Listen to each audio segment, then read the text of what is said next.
Knowledge of Islam with مفتی طارق مسعود۔ سرگودا میں تھا تو وہاں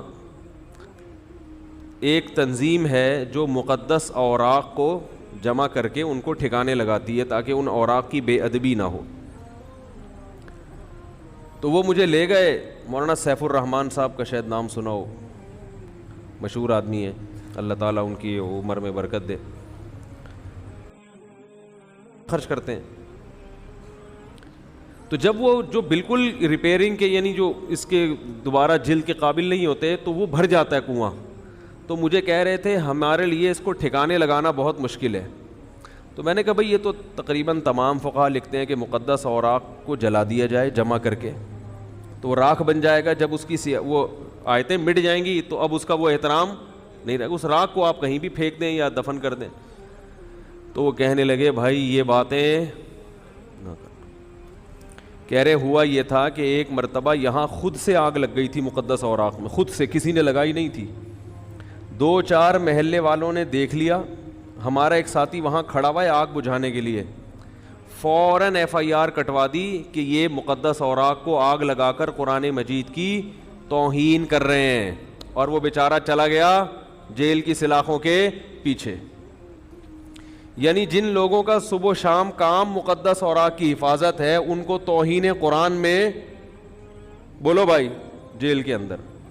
یہ پاگلوں والی حرکتیں ہماری جو قوم ہے نا، یہ جو مذہبی جذباتی لوگ ہیں نا، مذہبی جذباتی، یہ اس ملک کو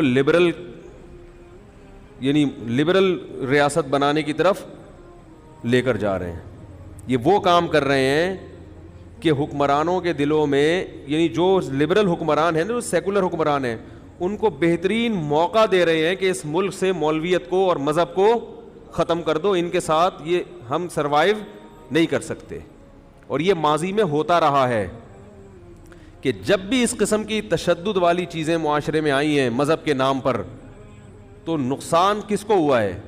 مذہب کو ہوا ہے۔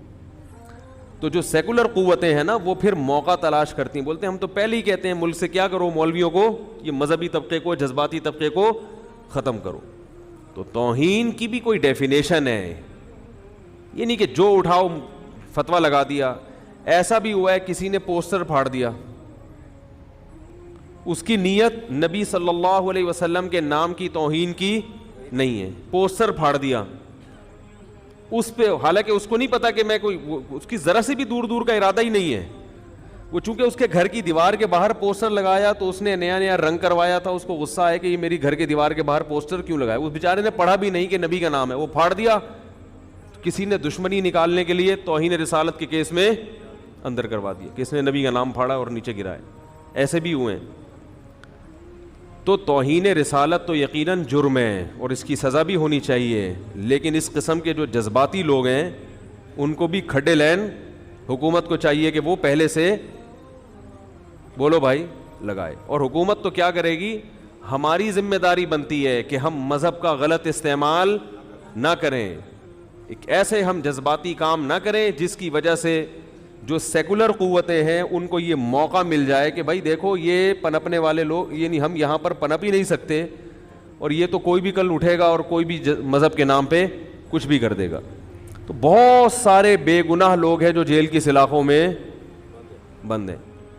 تو وجہ کیا ہے کہ ہم اب اصل تو مقدس اوراق کو یا تو دفن کیا جائے یا پانی میں بہا دیا جائے یا جلا دیا جائے، 3 ہی آپشن ہیں آپ کے پاس۔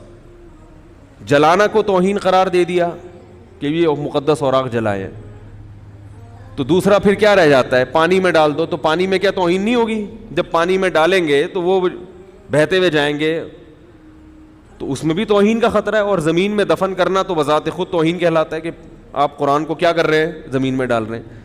تو بنانے کو کچھ بھی بنا دو، اور اگر اچھی سوچ رکھو، بھئی اچھے رخ پر لے کر جاؤ، تو آپ کو اس کے 100 اچھے رخ بھی نظر آئیں گے کہ بھئی یہ بھی ہو سکتا ہے، یہ بھی ہو سکتا ہے، یہ ہوا، ہو سکتا ہے خود آگ لگی ہو۔ شریعت نے ہمیں حکم دیا ہے کہ کوئی شخص اگر جرم کرتا ہے تو آپ کے پاس اگر 99 احتمالات ایسے ہوں جس سے لگتا ہو کہ یہ جرم نہیں ہے، ممکن ہے یہ کیا ہو، ممکن ہے یہ کیا ہو، ایک احتمال سوری 99 احتمالات ایسے ہو جس سے لگتا ہو کہ جرم کیا ہے, ایک احتمال ایسا ہو جس سے لگتا ہو کہ نہیں ہو سکتا ہے جرم نہیں کیا. تو شک کا فائدہ کس کو ہوتا ہے؟ اس مجرم کو ہوتا ہے. جرم ثابت ہونا چاہیے. میرا اس بیان کو یہ جو موجودہ توہین رسالت والا معاملہ چل رہا ہے اس سے مت جوڑیں, اس پر تو میں نے جو میرا جو بیان آیا وہ وہی ہے. میں صرف یہ بتانا چاہ رہا ہوں کہ ہمارے ہاں جذباتیت کا بہت زیادہ غلبہ ہے. لوگوں کو یہ نہیں پتا کہ دلیل کی ڈیفینیشن کیا ہے, کہیں سے بھی کچھ بھی نکال لو, جس کو چاہو کوئی فتویٰ اس کے اوپر, کوئی حکمران ہو, کوئی عالم اگر کسی حاکم سے مل رہا ہو فوراً الزام لگا دیتے ہیں اس نے پیسے کھائے ہوئے ہیں, یہ سرکاری مولوی ہے. کوئی فوج کے حق میں بیان دے دے تو یہ حکومت کا کیا ہے؟ پٹھو ہے. بات آ رہی ہے سمجھ میں؟ یعنی مطلب یہ ہے کہ آپ اگر فوج کے خلاف ہیں تو آپ کو بیان بھی کس کے خلاف سننا ہے؟ بولو بھائی, فوج کے خلاف. اور اگر آپ فوج کے حمایتی ہیں تو آپ کو کس کے حق میں بیان سننا ہے؟ فوج کے حق میں سننا ہے. تو آپ کی مرضی کے خلاف کوئی جائے گا.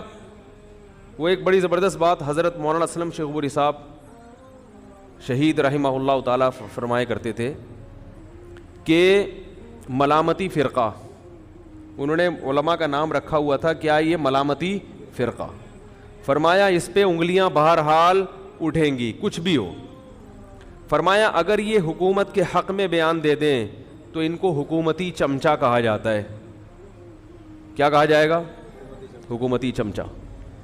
فوج کے حق میں دے دیں تو فوجی ایجنسیوں کا پٹھو, اس طرح کے تانے. اگر یہ حکومت کے خلاف یا فوج کے خلاف بیان دے دیں تو ان کو شر پسند اور فتنہ اور فساد پھیلانے والا. ٹھیک ہے نا, کہ یہ لوگ کیا پھیلا رہے ہیں معاشرے میں؟ شر پھیلا رہے ہیں. اگر یہ فرقہ واریت کی بات نہ کریں, بولے بھائی سب صحیح ہے, ہمارا یہ نظریہ ہے, کسی کو مت چھیڑو, مارو پیٹو مت, تمیز سے چلو بھائی, اپنا عقیدہ بس اپنا چھوڑو نہیں, دوسرے کا عقیدہ چھیڑو نہیں, تو لوگ کہتے ہیں یہ مکھن لگانے والا, سب کو خوش کرنے والے لوگ ہیں. حق کو ڈنکے کی چوٹ پہ بیان کرنا آتا ہی نہیں ان لوگوں کو.